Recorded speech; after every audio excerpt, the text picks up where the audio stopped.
Hi, this is Dave, Fell Running Guide. Welcome to this week's navigation task. We've got a route choice task this week.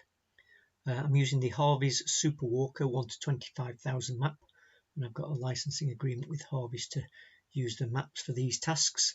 So I want you to think, how would you get from A, just on this little ring contour just by the end of this stream, over to the bend in the stream there at B? But I want you to think what you would do if the weather was very poor visibility, because it pays to think what you do in the worst case scenario. So how would you, what route choice would you make given those conditions? So have a think about your strategies, what attack points you might use, or catching features to tell you you'd gone too far. So let's have a think about how you might do it. There's a few patrons suggested a few routes, so let's have a look at some of them. So the obvious way, the shortest way, is A to B straight line, so straight over. So some people suggested straight over, hit this stream running east-west and follow it to the junction and turn left and in. So that sounds reasonable, but look at the terrain, look at all these blue lines here, streams. So this is Kinder, and some of these streams that are actually called gruffs are very deep and hard to cross. So I can give you an example. So here you can see you have to go down and up the other side, and there's water in the bottom. So it's hard work, and this is the terrain on the top. So it's hard work in terms of the vegetation, but it's very difficult to stick on an accurate compass bearing over that type of terrain. You just get thrown off your bearing when you're down and up the other side, and down and up again, down up again. So that direct route is maybe not the best option. So are there any alternative ways that you could go? So if you try to minimize the amount of wet ground, then we've got a couple of options. We have hit the edge path, either this north path and come along here somewhere, or hit the south path and come along. So some suggestions were to head southeastwards down and pick up this path here along the southern edge, follow it along, counting 1, 2 stream crossings there, a gradual rise up, and then as we drop down the other side where this stream crossing is, follow this indistinct path up, and then find the stream here that's draining off the edge, and simply follow that up and find the first, the second junction, and then the third. So that's a possible option. So with the arrows on, it would look something like that. So yeah, it's minimizing the deep steep up and downs down here, and if you keep going on that bearing, you would hit this edge at some point.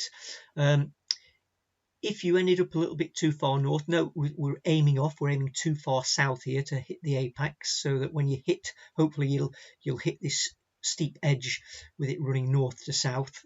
So that tells you you've got to go up and round. If you missed it slightly too far north, well, if you find a stream that's draining due south, then you know you've gone too far up. So yeah, aiming off down, hopefully that would help, and then just simply following it around. Again, with this one, it's an indistinct path, so it might not be that easy to follow. So again, if you aimed a little bit north, you're aimed off slightly north rather than aiming straight for it, then at least you're going to hit this edge. But again, if you hit a stream that's draining to the northeast, then that will take you in.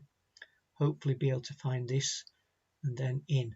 Now in a moment I'm going to show you that these aren't very obvious features, they're quite indistinct, so timing and pacing over shorter distances is quite important. So it's probably measure that accurately, be 300 meters to the first junction, and then measuring and pacing up to that one. So that's one way of doing it. Let's have a look at another possibility. So could we head for the north path and then follow it round and maybe use this distinct craggy area there as an attack point to then head slightly southwest to find it? Or what we could do is hit this edge somewhere, and depending on where we hit it, then time our journey along here, knowing how long it would take us till we get to roughly this point here, just where maybe the path starts to bend a little bit further north here, and then take a bearing in there, pacing across to find this stream and then in. If we missed it and we ended up on this edge here, then we know we'd gone too far, and that we'd have to relocate and go back up the stream there. So let's have a look at some possibilities, arrows on the map for that. So a couple of routes on this one. So if we take this line, we're minimizing the amount of streams that we cross. So cross the main stream once there, and then heading northeast, we've got a couple of little ones to cross here, and then one there, and then hitting this rocky edge there, and then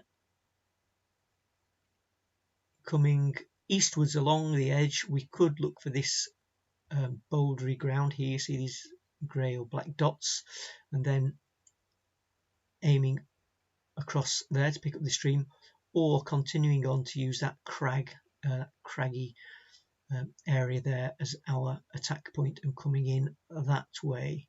So that's a possibility. There is another one that we could also look at, and it's quite hard to pick up on the Harvey's map, but if you can see this grey line along here, this is a boundary line, so probably a fence line due to the terrain rather than a wall. But if we could take that first option and then get to here and follow that fence, we don't have to follow it all the way as long as we've sort of got it in sight, follow it up to that point there where it kinks back on itself, then that's our attack point. We definitely know we're there, so we're 50 meters north of this stream, and then just follow up on the north side of the stream, again pacing in until we get there. So that just cuts this corner off here. It is a bit wetter, but it cuts quite a bit of distance off rather than going to this path and in. Okay, so I said earlier that I'd mentioned something about this point that we're at here. What are we actually looking for? So these streams aren't always super obvious. So if we're going for a long distance hoping to find this stream and oh yeah, we found it, this is obvious, it might be quite tricky. So that is a photo taken from B. So this is where we're aiming to get to, and that's looking back up the stream, and that's on a very clear day, and there isn't it's hard to spot that there's actually a stream in there, and there's lots of other terrain in the area that looks very similar to this, that is easy to confuse and think, yeah, I'm on a stream now. Lots of those little groughs, so not easy. You see you've got another stream, little re-entrant there that looks very similar, and you've got some in here that also look similar. So it's very important to get to an attack point and then time and pace accurately from that. So whether that is this point here where the stream falls over the edge, timing and pacing in there, or that symbol there, which is a crag that I mentioned, and going in, or an accurate timing along from when you hit that edge to this rocky area here, and then again on a bearing across to hit that stream there. So just looking at the map, sometimes it looks easy, but when you actually get out in the terrain, it's quite a bit more difficult. So yeah, there's no necessarily right answer to this, just a couple of options. We've always got catching features of this bend in the contours, this break of slope coming around here to use as a catching feature and to help us relocate. So you've probably got your own idea of what you'd do, but that's just a few different options. I hope that was interesting. I hope you found it useful. Thanks for watching, and look out for next week's navigation task. Bye for now.